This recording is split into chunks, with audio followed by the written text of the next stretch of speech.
Pampa Debates. Oferecimento GBOX Previdência e Seguro de Pessoas. A proteção certa para a sua família. Unimed Porto Alegre. Cuidar de você. Esse é o plano. Biscoito Zezé. Carinho que vem de família. Crédito Simples Banrisul. Simplesmente para ver você crescer.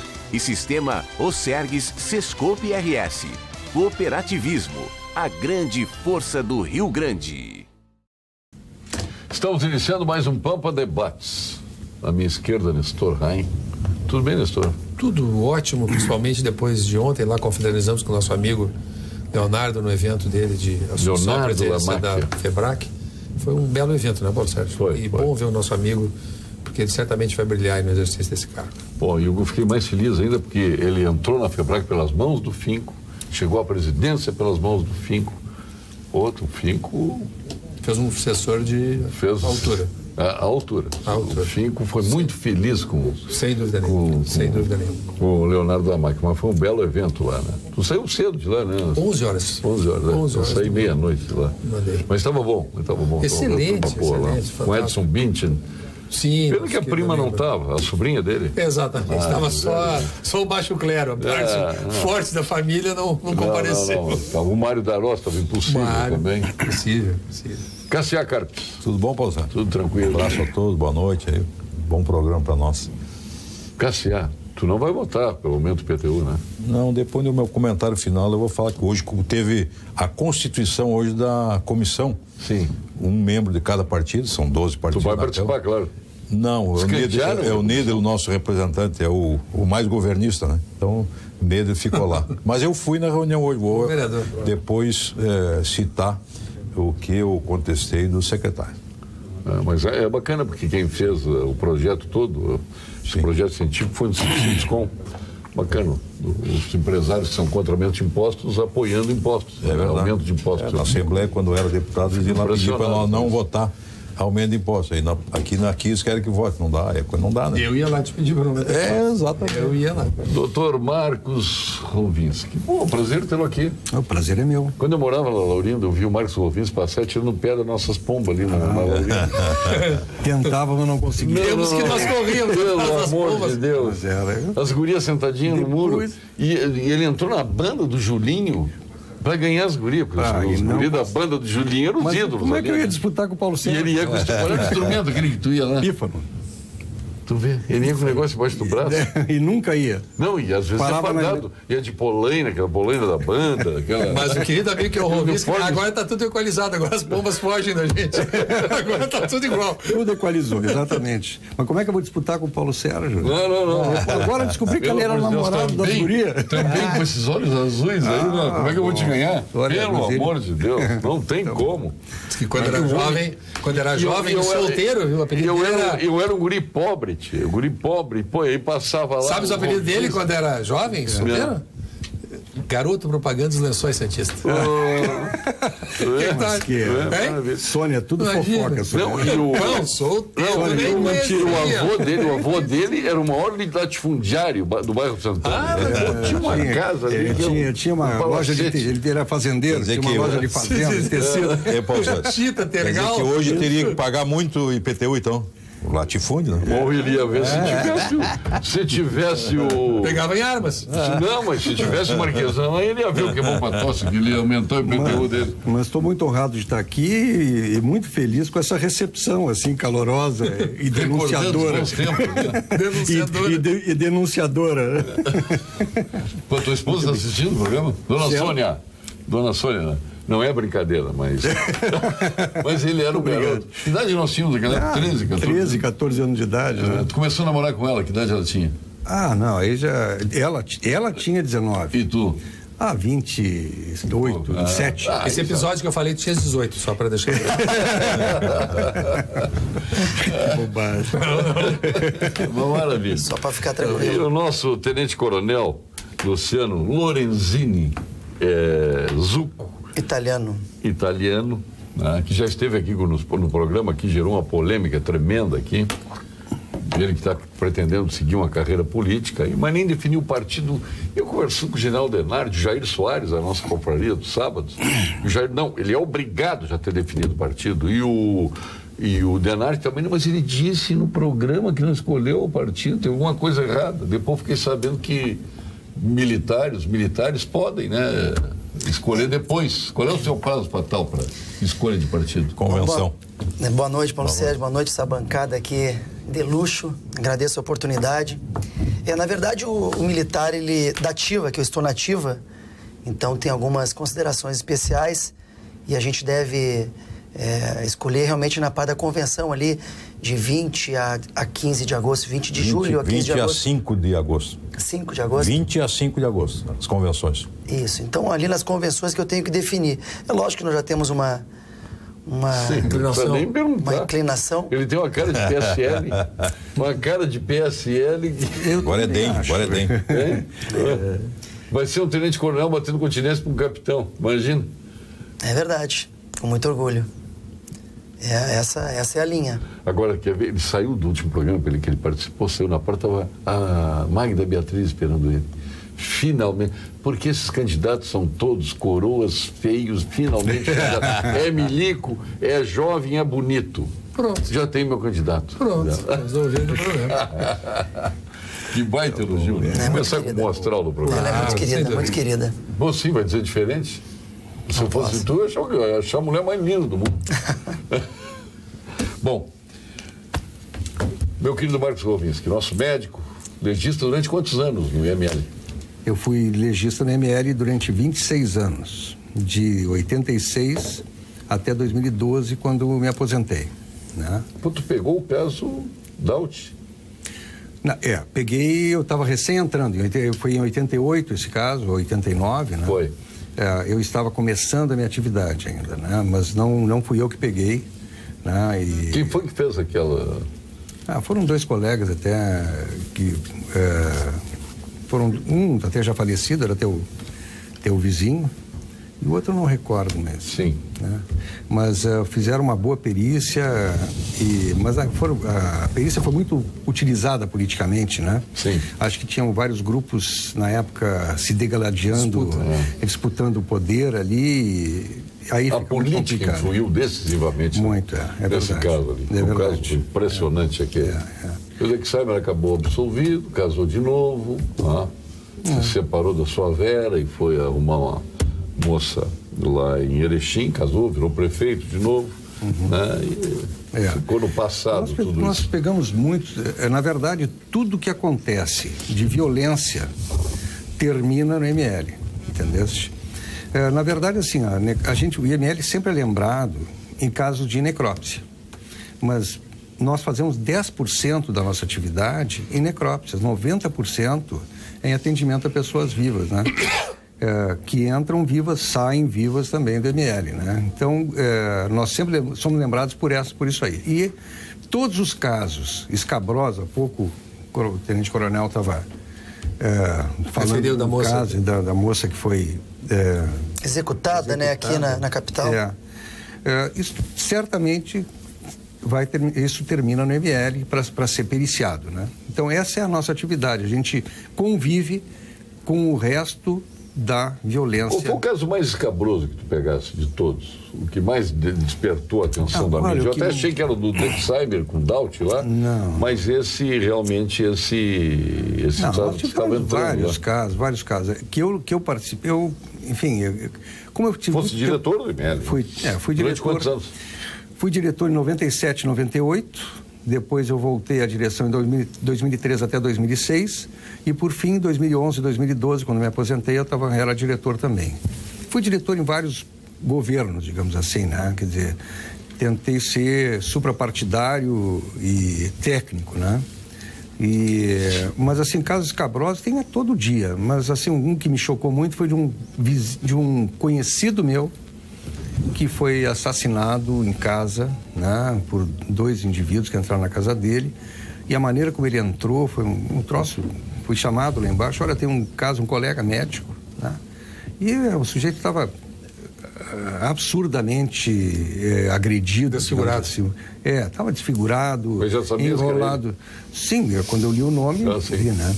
Uma outra ocasião, me chamaram da Casa Civil, né, olha, tem um conhecido nosso, um funcionário nosso que se matou, ver o que dá para fazer para tentar. Todo mundo sempre quer agilizar a perícia nessa hora, né? Eu fui ver um amigo meu, nosso colega do Julinho, né? Que tinha se suicidado. Então, essas coisas a gente vê no dia a dia, né? Não... E como é que vocês, legistas, conseguem chegar em casa e dormir tranquilo sem aquelas imagens horrorosas que devem ter presenciado? No início não se consegue, né? Mas depois começa a direcionar o teu raciocínio para o trabalho. Quer dizer, aquilo ali é o trabalho. Naquele momento tu está executando um trabalho. Aí tu consegue desvincular da emoção, entendeu? Olha, é razão. Tem que ser racional, tu tem que ver o que tu estás enxergando ali são provas de crime, né? Senão tu não consegue. Se tu não afasta isso, tu não consegue viver em paz. Né? E, enfim, acaba também te habituando... Que o exame de corpo de delito também com vocês, né? Tudo, por isso estou te dizendo. O jogador de futebol já passou na tua mão que foi agredido no estádio? Não, foi agredido. Não, torcedor sim. Torcedor sim. Jogador não. Não, porque volta e meia acontece também de jogadores. Sim. No Rio já tivemos vários casos, né? Nos embates com os argentinos, enfim. Bom. Dá para citar alguns casos ocorridos. Não, em São Paulo também. Sim. Aqui não. Aqui tem alguns políticos que brigam também, vão... Não, porque os caras falam tão mal do D'Alessandro, que o D'Alessandro faz isso, faz aquilo, não teve nenhuma vítima do D'Alessandro lá, né? Não. Tu és colorado? Atualmente o D'Alessandro que é a nossa vítima. Então, muito bom. Sou gremista. Ô, Bisque, tudo isso resultou no teu livro. Exatamente. Fala um pouquinho do livro. Aliás, já me dá o meu aqui, antes que tu esqueça. Quero passar para ti, esse é o livro, né? Que é um livro que eu quero te passar. Aliás, o IML que eu vivi, Memórias de um Médico Legista, do Instituto Médico Legal do Rio Grande do Sul, 1800. Obrigado. 1986, 2012. Tô velho, mas não, eu sou de 1900 e pouco. Não, mas na outra encarnação tu pode ter sido sem também. dúvida. Ao Paulo Sérgio, com agradecimento pelo apoio. É letra de médico, né? Você tem que trazer hieroglifos. Relatório sobre o ML que conheci e que ajudei a modificar. Essa é a ideia, né? Desbravando o interior do estado. Fui mesmo. Fui para o interior todo tentando modificar, porque a nossa atividade, quando a gente entrou lá, nós tínhamos nossos postos médicos legais no interior, em geral, era assim, a prefeitura queria, olha, eu quero um IML aqui. Então tá, já temos um local para o posto. Onde é que é? O cemitério. Ora, cemitério não é lugar de fazer perícia, não é lugar de fazer ciência. Lesões, né? Corporais, leves. Então, assim, enfim. Isso foi uma coisa que a gente foi tentando ao longo do tempo modificar, e a gente conseguiu modificar em grande parte dos postos. Criamos alguns postos, nós tínhamos 33 postos quando eu entrei na direção, terminamos com 36, né? E tentamos fazer modificações nos processos do ML, e tivemos um grupo, uma equipe que trabalhou em conjunto e foi parceira nisso tudo, né? Em Cachoeira não tem ML, não tem? Tem, Cachoeira do Sul não tem. Não tem violência em Cachoeira, não tem aqui, tá? No final de 2013, 2006, o então secretário de Justiça, José Otávio Germano, que é natural de Cachoeira, conseguiu verba para a construção de um prédio próprio para o posto médico legal, tirando-a de dentro de um hospital. O PML de Cachoeira do Sul, exemplo de todos os demais, funciona exemplarmente. É verdade. Muito pelo comprometimento da equipe de trabalho médico, auxiliar de perícia e administrativo. É verdade. Nós temos São Borja, aqui é o caso mais legal. São Borja, dominada pelos coronéis, era uma cidade extremamente violenta, onde a família Carpe predominava sobre Violenta era. Eu estava achando estranho esse texto aí, esse texto não é meu. Não, violenta era e ainda é, né? Hoje com a... Mas São Borja não tinha, sabe que São Borja não tinha posto médico legal. É verdade.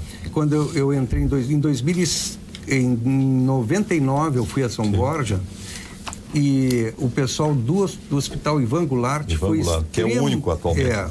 Foi extremamente cooperativo, sim, cooperou conosco muito. Um hospital que atende toda a região ali. E nos colocaram uma área dentro do hospital para a realização de perícias em vivos e necrópsias também. E nós colocamos um legista. A administração lá. Muito boa, e o empresário Celso Rigo é um que mantém o hospital, que ajuda. Na época era o Moacir Alzani, que era o administrador. Secretário de Saúde do município. Exatamente. E foi um parceiro nosso, assim.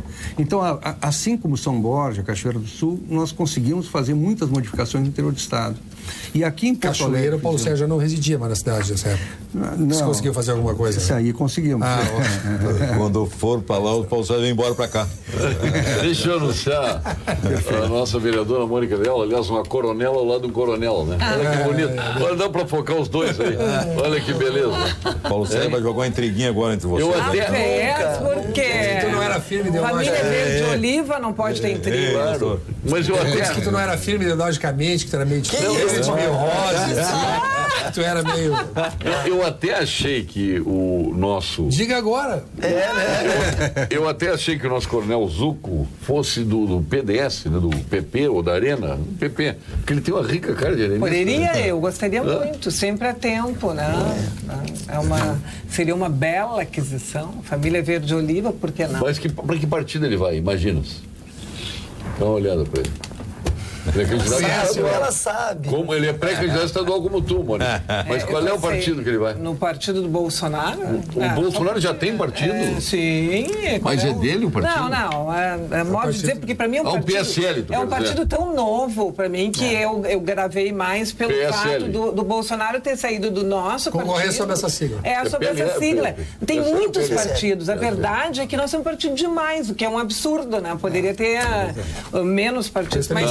Boa noite. Boa noite. Como faria o Jô Soares aqui, ó, volta para o teu livro para se comprar onde? É um livro independente. Eu fiz, na verdade, para registrar a história, porque nós não temos história. O IML não tinha história nenhuma que a gente pudesse procurar em qualquer lugar. Então, eu decidi fazer esse relatório no sentido de deixar isso marcado, deixar a história do IML na minha época, o IML que eu vivi, registrado. Aliás, Mônica... Muito obrigada. Isso, e tu não precisa do IML. Então, eu fiz um livro independente, de forma que eu só posso colocar à venda em algumas livrarias menores. Mas deixei o livro na livraria Bamboletras, que é uma excelente livraria, muito procurada, no Shopping Olaria. Está lá à venda. Qual é o valor? É um valor simbólico, R$ 29,90. Né? Módicos. Para ti 30, Paulo Sérgio. Para ti 30. Eles te dão 30 e te dão 10 centavos. Deixa 30 e não precisa troco. Módicos R$ 29,90. Mas pode ficar com troco. A ideia não é, na verdade, assim, eu não fiz o livro para ganhar. A ideia é colocar a história da ML à disposição para as pessoas. Que, na verdade, ninguém quer saber de ML, né? Sinceramente, é o tipo Doutora, tem uma pergunta que eu ia lhe fazer. Na verdade, a gente que estuda a arte da segurança, né? Se é que dá para falar assim, ou da insegurança. O IML, o senhor notou uma forma diferente com que chegam os corpos? O pessoal está muito mais violento. Sem dúvida. Porque a gente repara realmente agora pelos assassinatos, pelos homicídios, que a pessoa chega desconfigurada realmente. Então é claro isso. Uma bala são 10 balas agora. Quando eu entrei na minha... Isso é uma coisa que eu não botei no livro, mas até porque não era esse o objetivo, mas quando a gente recebia um corpo com baleado, era uma bala, 2 balas. Hoje não baixa de 15, 18, 20. A minha irmã é policial, eu estou falando porque ela é policial de homicídios. Sim. E às vezes os comentários... Tu tem 2 irmãos policiais? Eu tenho um irmão delegado e uma escrivã. E realmente a carga, não sei se foi o Paulo que comentou, a carga emocional, né? O senhor comentou, inicial. Ela é uma jovem, ela tem 30 e poucos anos, e ela realmente falou que é muito claro essa alteração de forma, né? Hoje em dia, realmente... uma disputa de poder entre as facções, pelo que eu fiquei sabendo, é uma forma que eles têm de mostrar o poder. Força. A força. Então, normalmente vem acontecendo de 10, 12, 15 balas, o que traz um problema muito grande na questão do perito, né? De fazer o trabalho. Na verdade, os peritos... Qual é o trabalho do perito? É determinar o que levou à morte. Então nós temos que ver, por exemplo, um projetil de arma de fogo que entrou e saiu, nós temos que ver onde entrou, onde saiu, qual o trajeto no corpo da vítima, o que lesionou. Agora tu imagina fazer isso com 15 projetis ou 18 projetis. Tempo que demora. E normalmente nós aqui, infelizmente, enfim, é uma característica nossa no Rio Grande do Sul, acho que no Brasil todo, existe uma grande tendência a tentar agilizar como se a gente fosse tivesse produção em massa, né? Sim. Sem linha de produção. Nós não temos linha de produção. Cada perícia é uma perícia diferente, e uma perícia dessa você demanda o quê? Tempo. Olho aguçado, né? Para pegar pequenos por exemplo, detalhes. nessas reconstituições, como a da Marielle lá no Rio de Janeiro, o legista, ele participa? Normalmente aí é o perito criminal que vai, né? Eles podem pegar o laudo pericial para reproduzir. E quem vai quem faz o local de crime normalmente é o perito criminal. O laudo pericial, então, ele tem que ser... Porque aquela foi uma submetralhadora, né? Então foi muitos tiros, né? Certamente. A perícia do legista está ligado ao corpo, É ligado ao corpo, né? E tem a perícia Mas criminal. ele pode ser chamado para prestar esclarecimento? Pode, sim, normalmente é chamado. Eu me lembro do caso do que eu transmiti para a TV Guaíba na época, o caso do julgamento do Exheimer, né, que o legista aliás, foram 2 legistas, né? Foram prestar depoimento. Né? Eu me lembro bem disso. E o problema ainda continua mesmo, né? De falta de pessoal. Agora foram chamados alguns peritos. Já foram chamados? Foram chamados, vão começar o curso, né? Quer dizer, eu estou afastado, mas eu estou sabendo porque eu estou na vice-presidência da Associação de Medicina Legal do Rio Grande do Sul.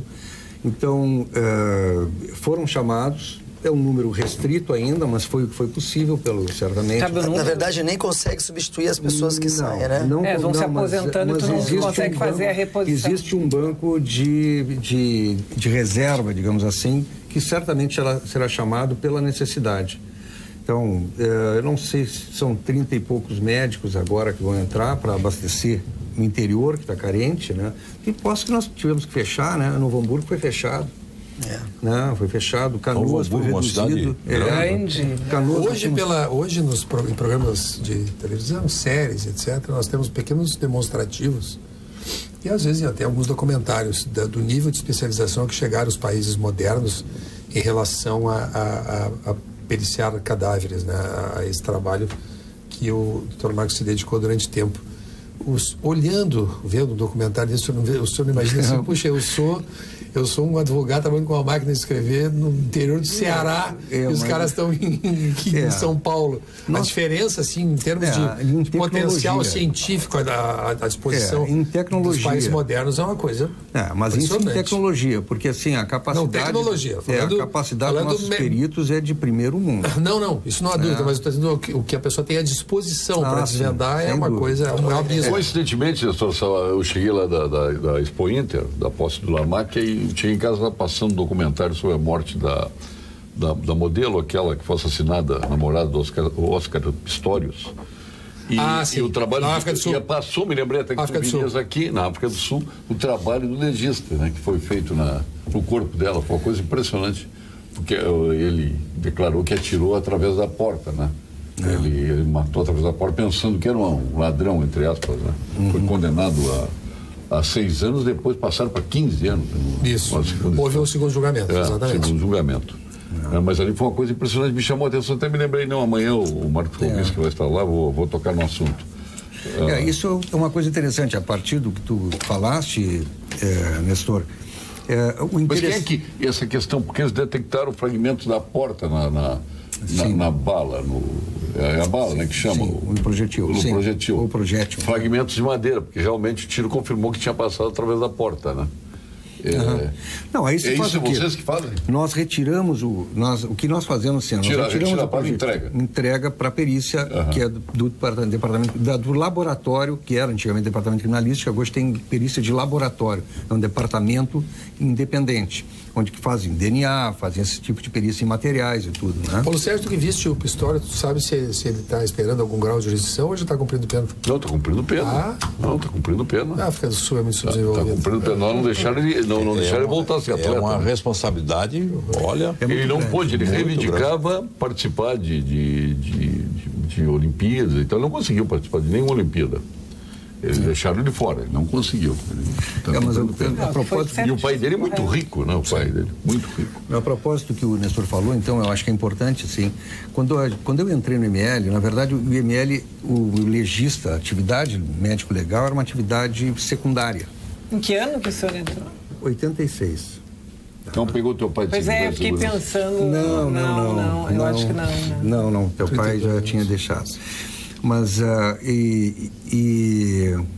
hoje, em função exatamente desses programas, dessas séries, que dão todo um glamour... Sim, é exagerado, tem muita mas sabe que modificou muito, eu vejo... Ontem foi lançado meu livro lá na Amhix, né? Teve pessoas que me procuraram lá e disseram, eu quero ser... Uma menina que é estudante de medicina, eu quero ser legista. Quer dizer, coisa que não existia antes. Sim, despertou interesse. Então é muito comum. Outro diz assim, olha, eu quero ser perito criminal. Que era uma coisa que eu não via. Psiquiatra forense.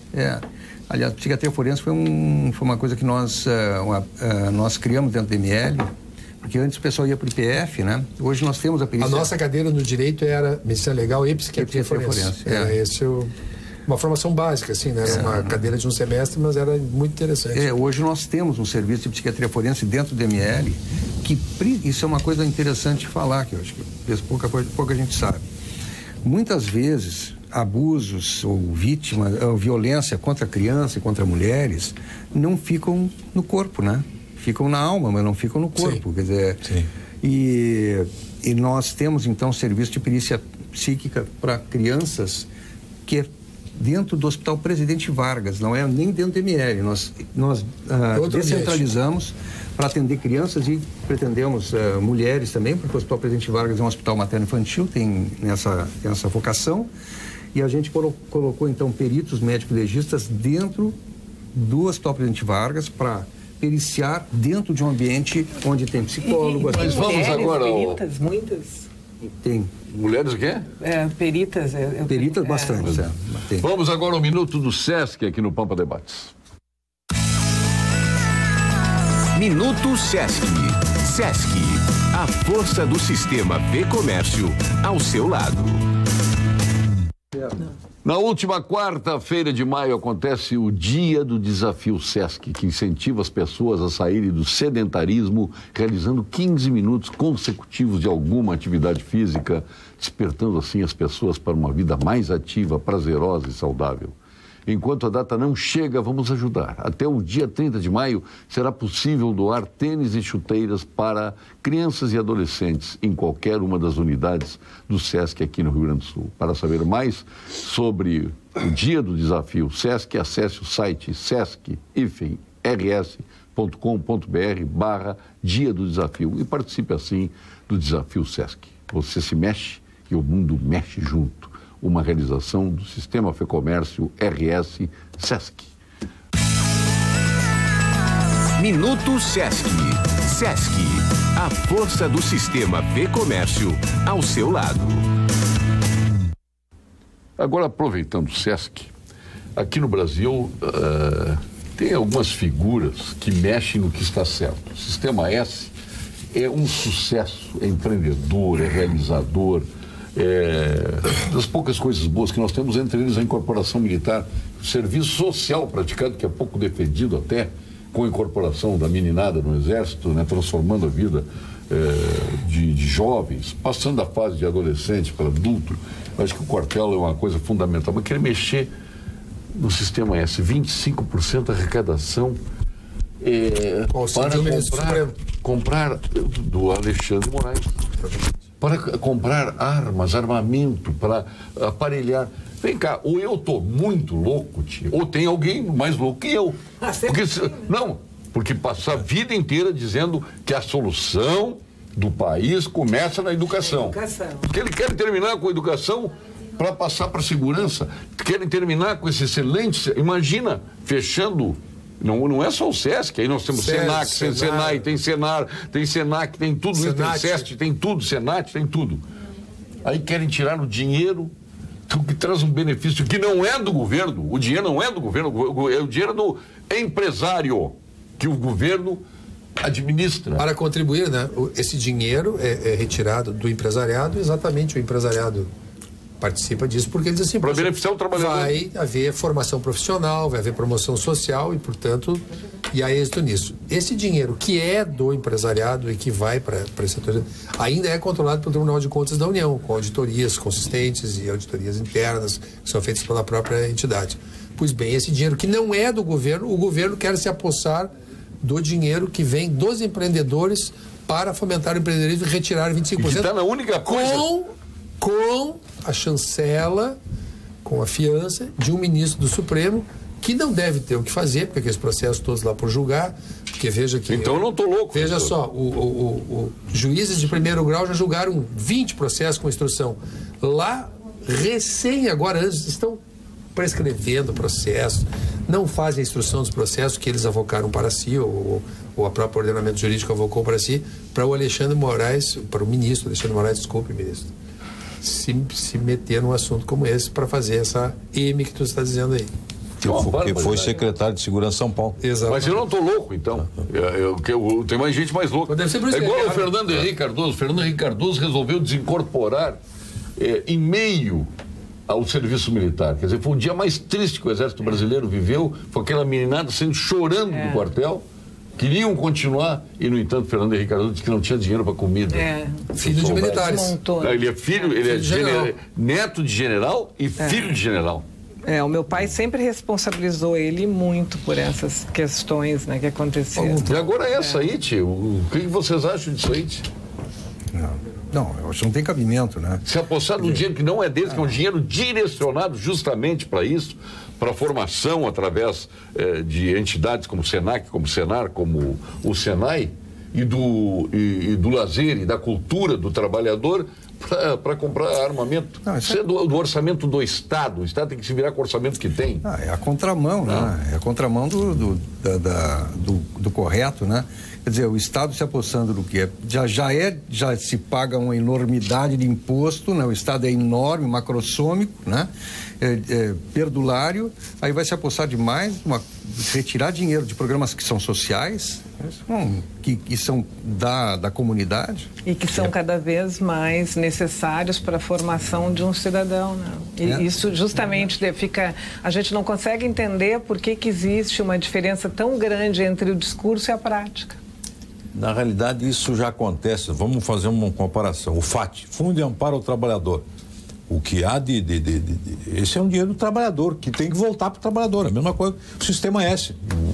O empresário se um dia mexer nessa pena que é o FAT, vai sair um galinheiro inteiro. O que tem que se fazer, no meu entender, o que tem que fazer já aconteceu, é o governo fiscalizar, ver se ela é bem empregada. Isso é uma coisa. Claro. Outra coisa é tu tirar dali aquilo que esse Sistema S faz um trabalho que magnífico. Os governos não fazem, não conseguem fazer. Devolver para a sociedade em serviços, né, em ações. Mas parece que é o prazer de destruir. Exato. O que está bem, eles querem destruir. E o que está ruim, eles não mexem. Eles deixam piorar cada vez mais. É muito clara a necessidade das armas, do melhor aparelho. Mas não tira dinheiro. Mas não é muito claro necessário. Quer dizer, nós já pagamos impostos elevadíssimos mais caros do mundo para não ter retorno nenhum, para sair pela roubalheira, pela incompetência, pelas obras desnecessárias, obras inacabadas. O ministro Alexandre poderia começar pela seguinte situação: o Supremo Tribunal Federal tem 3.000 funcionários, ou seja, cada ministro do Supremo tem 280 funcionários para atender. 200. Podia reduzir um pouquinho o gasto, né? São 3.000. É evidente que há funcionários que estão nas secretarias, mas eu quero dizer, se a gente fizesse uma conta, grosso modo, são 280 por ministro. Mas o enxugamento assim como o Senado Federal tem 12.000 funcionários para 82 senadores. 12.000. E a gente viu agora, fazendo um paralelo, a gente viu uma ação não tem como dar certo. Não tem. Instituto Floresta recentemente, né? Instituto Floresta aqui que fez essa parceria privada e 20 milhões foi na verdade eles começaram com 19, eu acho que, se eu não me engano, parou em termos de 14 viaturas, coletes balísticos, armamento. Isso sim foi um exemplo de dinheiro empregado de forma correta. Realmente essa Instituto Floresta foi... eu concordo, mas ainda assim eu não me conformo que a segurança, e eu acho que o senhor vai na mesma linha, pelo que eu conheço, segurança pública é dever do Estado, né? Eu não consigo entender como é que todos os governos, e falo até do meu partido, eu acho que o último, tá, o único que fez maior investimento na segurança pública não foi o do Jair Soares? Eu já acho que a segurança pública é dever do Estado, principalmente, mas todos temos que ajudar. Nós temos que entrar com prevenção, a sociedade gosta de reclamar. Esses dias eu vi um programa na televisão onde o cara estava reclamando dos buracos na via. Aí durante a filmagem, no final, ao fundo da filmagem, um caminhão tombou. E a gente chegava lá, Corollas, Civics, o pai de família, a mãe de família, o filho saqueando o caminhão. Então, segurança é educação, segurança é sociedade. Temos exemplos aqui de comunidade solidária, o pessoal se ajudando. A gente não pode imputar uma brigada que tinha 32 mil brigadianos na década de 90 e agora tem 17. Como é que a gente vai cobrar? E porque tem. Bom, mas aí são os governos, mas a gente tem que fazer parte. Efetivo na rua. Tu faz segurança pública com tecnologia, investimento, com efetivo na rua. E com sociedade, com cultura. Olha aqui o que nós estamos vendo. E outra, eu gosto muito do nosso governador, pessoa séria, querida, secretário de segurança, mas 20 minutos antes de terminar o segundo tempo, tu entrar com medidas de segurança, quantas famílias foram destruídas? Quantas pessoas morreram? Descaso total na segurança pública. Por favor, eu não acho que é responsabilidade da sociedade. Eu pago muito imposto e queria ter em saúde, segurança e educação. Falando em imposto, tu não ia perguntar algo pro Cassiano? Vai aumentar. Se ele está a favor do imposto, do aumento do IPTU do... Não, eu acho que tem muita gente. Tem muita gente que... Não, são 36 vereadores. Eu aproveito... Não, é tu, eu quero saber tu. Tu é a favor do aumento de imposto? Eu nunca votei aumento de imposto na Assembleia, nem na Câmara. Já é o meu 5º mandato, nunca votei aumento de imposto. Não pode aumentar. O secretário... Olha, que quem aumentar imposto está entrando nesse conchato. Mas é isso que eu quero dizer, Paulo Sérgio. Os nossos telespectadores entrem em contato com os vereadores, porque é uma decisão dos vereadores e que são representantes da sociedade.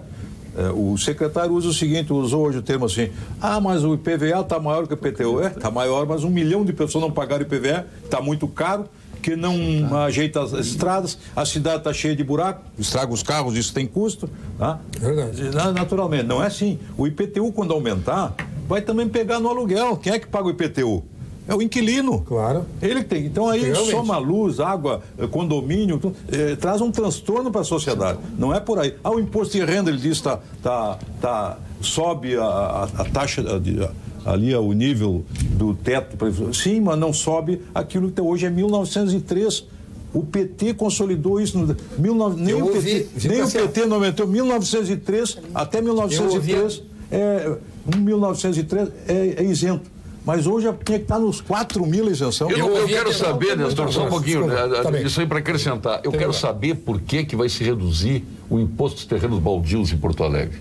Que é 6 baixa para 3, é 3 baixa para 1,5, é 2 baixa para 1. Por que vai baixar? Por que vai se acabar com o leilão de índices construtivos?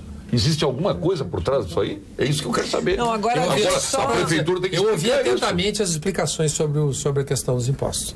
Se nós vivêssemos num mundo ideal, como referiu o Cassiano, estradas ruas em ótimas condições, serviços maravilhosos, capinas bem feitas, etc. Tal.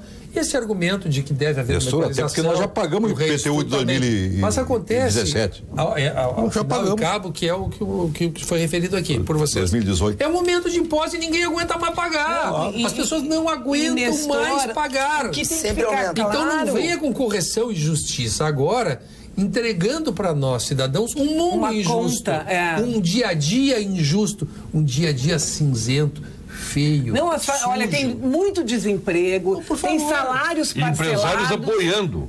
Isso aqui é surpreendente. Como dizia o Brizola, com outros interesses. Tu sabe, Nestor, qual é a maior preocupação hoje alguém quando vai ver um imóvel? Qual é o condomínio e qual é o IPTU? Eu conversei com o Gilberto Cabeda, com o Beto São Vicente, com pessoas que lidam com imóveis e dizem isso, que a maior preocupação é o preço do condomínio e do IPTU. Sem dúvida. Primeira coisa que a pessoa pergunta, né? Eu não consigo entender uma outra coisa. Tijolo não paga conta. Uma senhora que teve um ganho patrimonial há 20 anos atrás, que tem um apartamento na Avenida Independência, mas não tem esse ganho salarial, o que ela vai fazer? Não, e quando ela for vender o apartamento dela, se ela comprou por 100 e vende por 200, ela tem que pagar o imposto do 100, porque o imposto de renda nunca permitiu corrigir. Agora na prefeitura tem que corrigir, aí a correção do imposto de renda está congelado.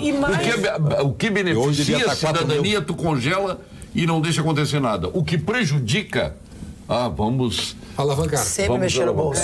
E uma coisa que tem que ficar claro... Não, se beneficiar o meu setor, Eu sou a favor do aumento de imposto. Quer dizer, todo mundo vai pagar pelo benefício que eu tenho. Paulo Sérgio pega casos isolados. Convenhamos, vamos ter um pouco de consciência. Prefeitos aqui vão olhar para o próprio umbigo. Então eu recomendo, vamos olhar para o próprio umbigo. Inclusive, ele pega casos isolados de várias regiões da cidade que estão realmente distorcidos, mas não pode ser esse o tempo. Aí chegou no meu bairro aqui, Teresópolis. Lá no bairro Teresópolis, botou no jornal.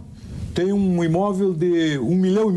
Olha, para encontrar imóvel de 1,5 milhão aqui em Teresópolis, aqui embaixo, muito difícil. Aí eu pergunto, quem é esse imóvel? Não posso dizer. É de uma área, de uma empresa que tem não sei quantos mil metros quadrados. Bom, aí é outra coisa. O cara tá especulando. Aí é outra coisa. Mas não pode jogar para a sociedade assim que uns pagam mais, outros pagam menos. Eu concordo. Tem que simular. Com o Paulo Sérgio, me chamou a atenção. Eu confesso a vocês que eu fiquei surpresa e chocada quando eu me deparei com o apoio maciço dos empresários. Porque a gente sabe muito bem o quanto o mercado imobiliário está parado, está estagnado. Esse ano não aumentou, eu não consigo entender. A taxa nem aumentar. Realmente, como a procura está muito pequena, os aluguéis permaneceram, até teve um decréscimo. Negócios até baixando, né? Eu lembro do Hugo Lagranha, né? O que dizia o Hugo Lagranha, prefeito de Canoas? Tem linguiça embaixo desse piso. Manter contato frequente com os médicos é uma das prioridades do CREMERS. É por isso que o Conselho mantém a campanha de atualização cadastral dos profissionais do interior, garantindo maior proximidade entre o CREMERS e a classe médica. Acesse o cremers.org.br/ações pela saúde e conheça outras realizações do Conselho pela Medicina. CREMERS, ações efetivas pela saúde.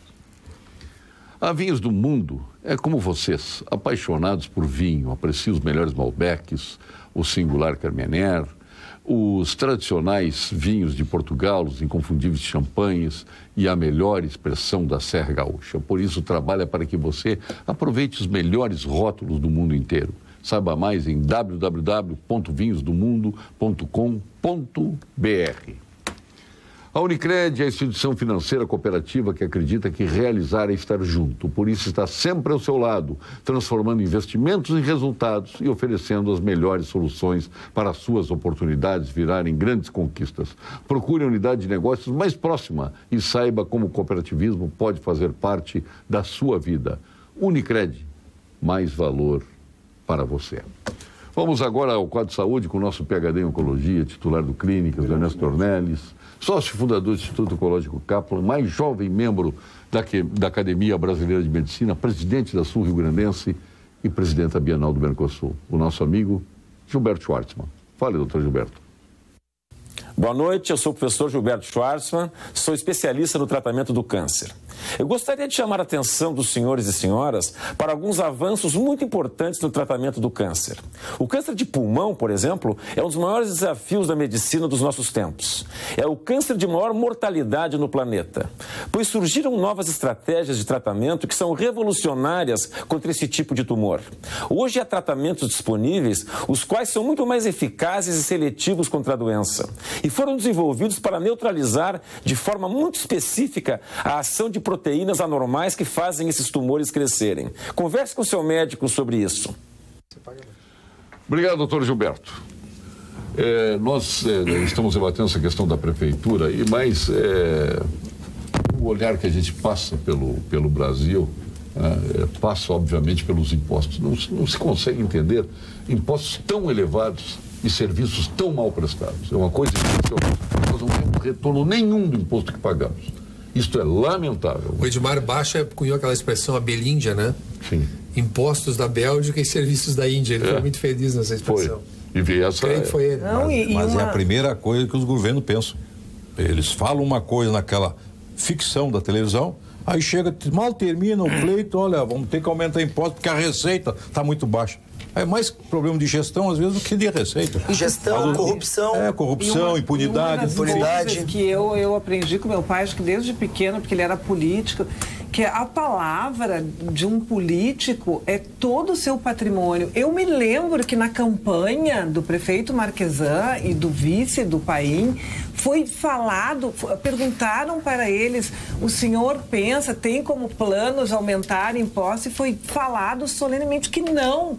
Então, nós não podemos trair a confiança do povo, de maneira alguma. eu votarei contra aumento de qualquer imposto. Não tem possibilidade. E quem propõe um aumento de imposto acaba propondo também um aumento de 30 mil reais para o teto, né? O que é um absurdo, né? Bom, parabéns à Prefeitura de Quaraí, meu caro. Quaraí.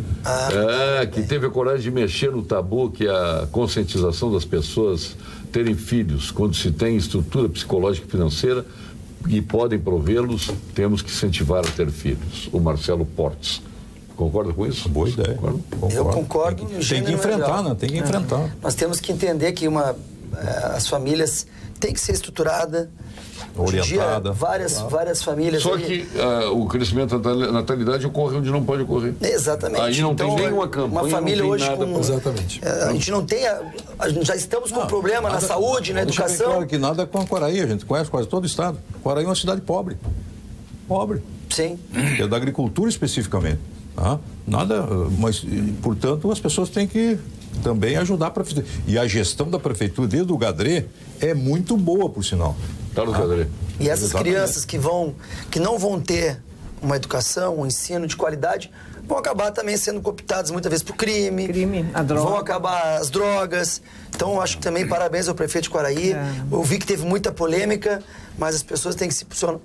Tem que se posicionar. Tem que enfrentar, né? Tem que ser claro. Olha aqui a Fátima de Santa Cruz dizendo, estou presente, vendo o programa. Obrigado, Fátima, aqui. Oi, Paulo Sérgio Caristeio, esta bela bancada conservadora de direita, que maravilha, vocês estão felizes aí, né? Faz parte. Não tem problema.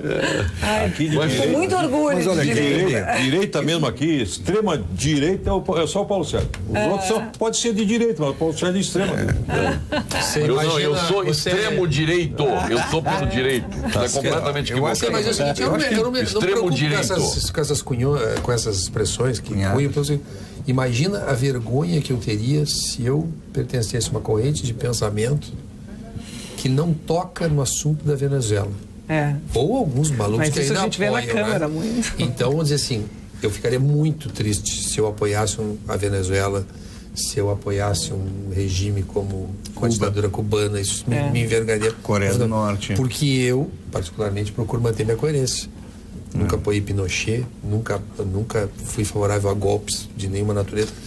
Embora eu saiba que no Brasil houve aqui também não apoio. Acho que afastar da Constituição é um erro. Agora, apoiar esse tipo de coisa, não conte comigo. Não, mas acho que é importante isso. E a Venezuela ajudava a Cuba quebrada. Como nós só por causa do sistema. Conversando aqui sobre essa questão do político dizer uma coisa na campanha e fazer outra depois, isso justifica o descrédito que os políticos têm hoje em dia. Sem dúvida. E junta isso com toda a situação social. Nós não podemos apoiar isso. Com a violência que nós estamos vivendo e com os impostos sem reciprocidade nenhuma, justifica uma coisa que nós estamos vendo que revertendo aquilo que aconteceu no início do século XX. Meus avós vieram da Rússia, da Bessarábia, em 1905, 1910. Bessarabianos. Samuel Weiner era bessarabiano. Teus avós certamente vieram numa época semelhante. E hoje nós estamos vendo exatamente o oposto, o êxodo. Eu ia comentar isso. Hoje foi feita uma pesquisa, doutor Marcos, foi feita uma pesquisa. O que você gostaria? Você, quando crescer, jogador de futebol, piloto, que era normal, né? O jovem médico. E nessa pesquisa, muitos falaram sair do país. Então, a gente não tem que querer sair do país, tem que querer mudar o que a gente tem. Mas é isso aí. É o descrédito, né? Hoje, assim, nós temos um êxodo, assim, para Portugal, para os Estados Unidos, para o Canadá, para vários países. Para Israel, quem pode ir. Olha, é impressionante, né? Mas nós podemos, obviamente, dizer que o bom é corrigir o que está aqui, e é certo, é correto, nós devemos dar a nossa parcela, mas é contra qualquer lógica imaginar que o Brasil possa ter, em médio prazo 30 anos aí, qualquer dimensão. Eu gostei de uma frase de Joaquim Barbosa, que acho que saiu certo, né? Mas ele deu uma frase que foi fantástica. Este país não vai mudar com a próxima eleição. Foi o que ele disse. Não vai mudar. Claro que não. Não vai mudar, vai dar zero. A minha natureza é positiva. Eu acredito que essas eleições, elas serão... Olha, o eleitor, os cidadãos, eles estão muito conscientes, a mídia ajudou muito, graças a Deus, a liberdade de imprensa. As pessoas estão, hoje em dia, vivendo muito mais a política no passado. Eu vou só te dar um exemplo. Eu me lembro que na minha primeira eleição eu encontrei uma amiga, nunca vou me esquecer dessa cena, e eu perguntei para ela, ela perguntou assim, como foi a eleição? Eu perguntei, tu não votou em mim? Ela disse, não, aproveitei e viajei, né, nesses dias. Eu, agora, estou vendo as pessoas, eu percebo que as pessoas estão focadas nas eleições. Eu acredito que vai ter uma depuração dos maus políticos. Não é possível. Eu fico feliz pela Mônica e pelo Gilberto. Mas isso não tem nenhum amparo, na realidade. Mas zero amparo. Já vou dizer. Já vou tentar exterminar o teu argumento. Pronto. Exterminar o teu argumento. Há um presidente da República preso em processo regular que tem 32% de intenções de voto. Tem uma seita que vota no Brasil. Tu acha que vai mudar isso? Eu tenho uma negação com essa coisa. Não adianta negar, é fato. Sinto muito. É fato. Falamos depois das eleições. Contra fato são argumentos. 32% da população, contra todas as evidências, vota numa pessoa que está nessa situação. Tu acha que vai mudar alguma coisa? Não vai mudar nada. Agora, deixa eu só te dizer minha colega, o Renan Calheiros vai se reeleger. Antes dela falar, a minha colega Mônica vai sofrer muito. Minha colega Mônica. Ou seja, tu vai sentir o que é um deputado federal com uma grana na mão, um curral eleitoral. Uma enturragem, e como é que tu tira disputa com esses? Então, eu não sou praticamente, não entendo que tudo está perdido, mas eu vejo muita dificuldade também, Paulo Chahi, está falando aqui um político, muita dificuldade de mudança, muita dificuldade. Paulo Sérgio, esses candidatos se lançam, mas sempre o mesmo papo. Não adianta, estes são governados pelo sistema, querendo ou não, os bancos estão aí mandando. E fica difícil alguma coisa ser feita pela sociedade. Só lamento, basta ver os juros do Brasil. Então, o Natalino aqui dizendo... Eu acho que teve um ministro, quem era o ministro? Não adianta baixar a Selic. Isso aí, abaixar a Selic é hipocrisia, porque baixa a Selic, continua o valor continua o mesmo no cheque especial, se reflete na sociedade. Paulo, mas eu tenho uma ninguém bota a mão nessa véspera. Uma opinião na linha da Mônica, que é realmente a esperança, né? A gente concordo com a ala militar do programa. Eu concordo com o doutor que a gente não vai conseguir fazer a curto prazo, e isso aí é uma tristeza. A gente vê esses políticos que enganam realmente a sociedade, que prometem para amanhã uma coisa que tem que ter planejamento, tem que ter estrutura, tem que ter quórum, tem que ter uma base política, mas tem que ter um início. Sem dúvida. E esse ano de 2018, concordando com a Mônica, eu acho que realmente a sociedade está diferente. A gente temos que acreditar num Brasil melhor. Está diferente em quê? Mas eles estão mais conscientes, eles estão entendendo. Olha, pelo menos as pessoas que me cercam, que não são poucos, assim, não só os militares, mas os próprios militares, Paulo. Tu pode ver que agora há uma que não se envolviam antes. Há uma nova participação. Como não se envolviam antes? Não, esses últimos. Não. De 64 a 96, não é isso. Agora que não estão se envolvendo. Ele quer dizer que debatem, discutem, querem saber quem são os candidatos. Existe um interesse declarado pelo momento político, pelo que está acontecendo e o que cada um pode fazer. Agora, sobre ser, o Cassiar falou, a minha colega, sinto, né? Eu sou uma pessoa entusiasmada. A política, para mim, ela é feita por entusiasmo. Tu tem que ter entusiasmo. A gente tem que acreditar que vai mudar as coisas, que vai fazer algo melhor. Isso dá certo. Entendeu? Senão eu não estaria na política. Porque a gente abre mão de momentos importantes na nossa vida familiar para estar lá. Olha, só sei a hora que eu saio de casa. Se eu achasse que o Brasil era um inferno, eu morava aqui, me mudava. Não, claro que a gente sai de casa. Eu só quero dizer assim, vamos nos entusiasmar, fazer a nossa parte, fazer o que nós achamos que é correto, sem dúvida. Só não vamos nos iludir. Não vamos nos iludir. O país é como o submarino, né? Boia, mas foi feito para afundar. A condição que está posta aí é para afundar.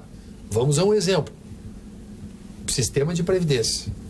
Algum político de direita, ultradireita, esquerda, gostaria de mexer num sistema para dizer assim, eu quero castigar o povo, esse povo que vota, eu quero ralar eles, acabar com eles.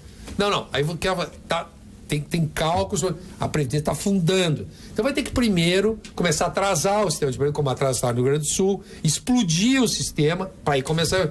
Tem jeito um país desse? Não tem. Vamos ao ponto final, então, com FCDL e Gimo. Ponto final. Oferecimento Produtos Gimo. Qualidade comprovada. FCDL apresenta Que Comércio, o maior e mais completo programa de qualificação e gestão de empresas. As últimas serão as primeiras. Como só temos uma última, que foi última, mas vai ser a primeira agora, a Mônica Leal. Eu quero mandar um abraço para o Wilson Carlos, um taxista que eu peguei esses dias, essa semana, para ir para a Câmara. E quando eu entrei no carro, eu dei o endereço, ele virou para trás e disse assim, não acredito, Mônica Leal no meu carro.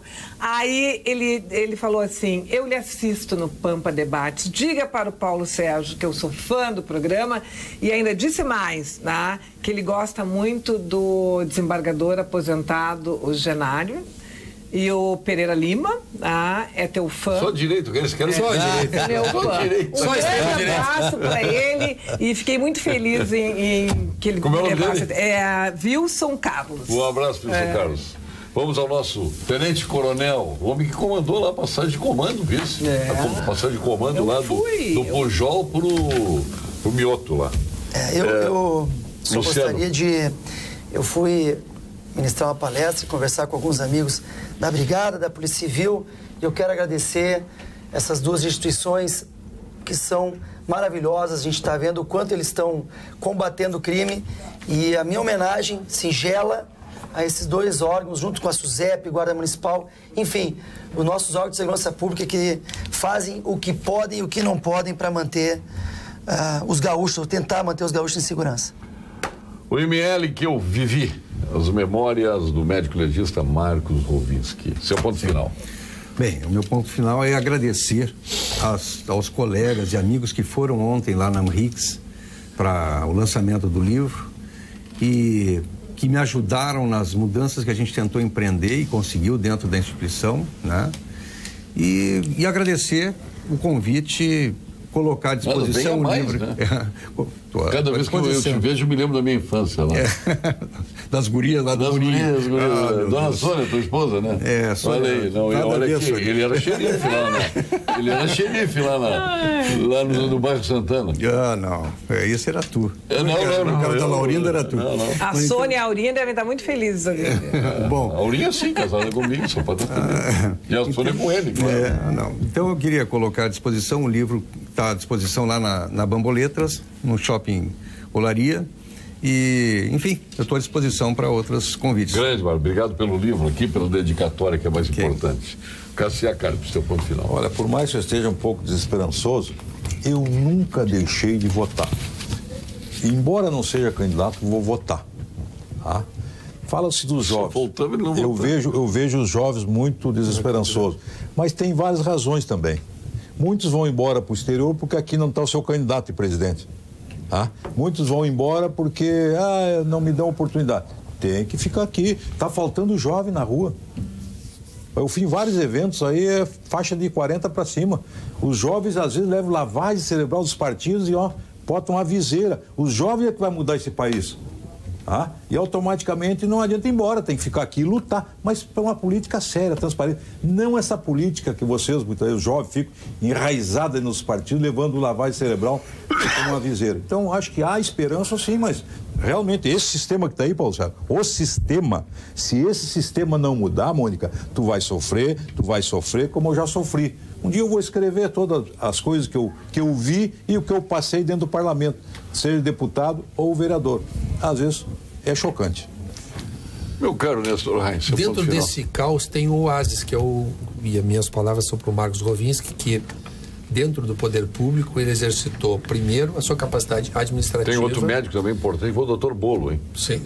Para os presídios. É verdade. Bolo também. Capacidade de administrar, capacidade de exercitar a sua técnica e a capacidade de ser sempre muito humano, porque no IML desembocam as grandes tragédias, as pessoas querem apressar os enterros dos seus parentes, e há uma precedência, obviamente, mas ele sempre foi muito aberto e sensível a essas coisas. A gente que é do interior, conhece bem, que nos ligam, nos pede, ele sempre foi muito, esse negócio de ele ir para casa e não pensar, não deixou de ele ser um grande humanista. Então, a ele as minhas canções. Muito obrigado. Bom, parabéns, Nestor, parabéns pela manifestação.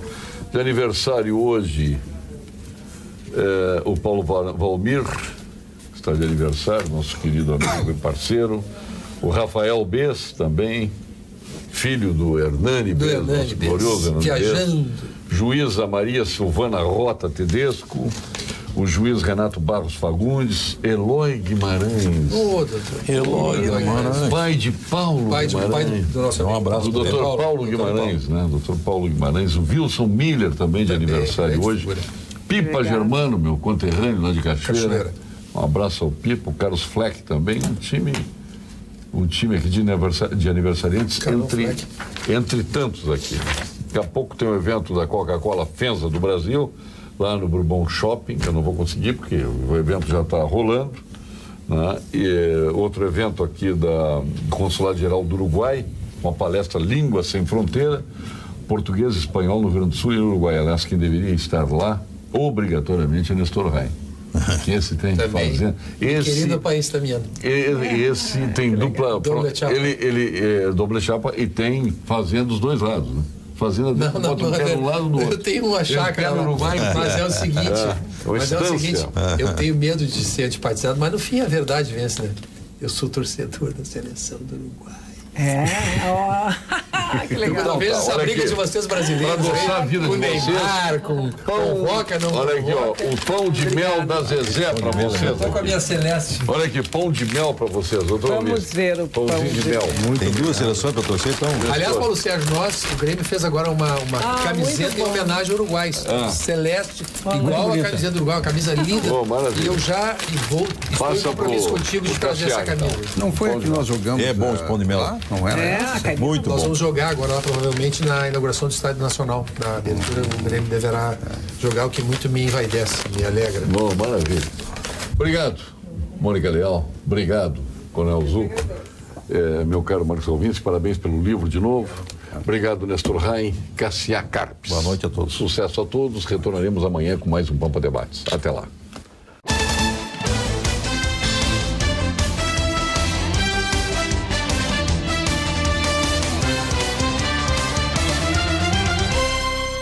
Pampa Debates. Oferecimento GBOX Previdência e Seguro de Pessoas. A proteção certa para a sua família. Unimed Porto Alegre. Cuidar de você. Esse é o plano. Biscoito Zezé. Carinho que vem de família.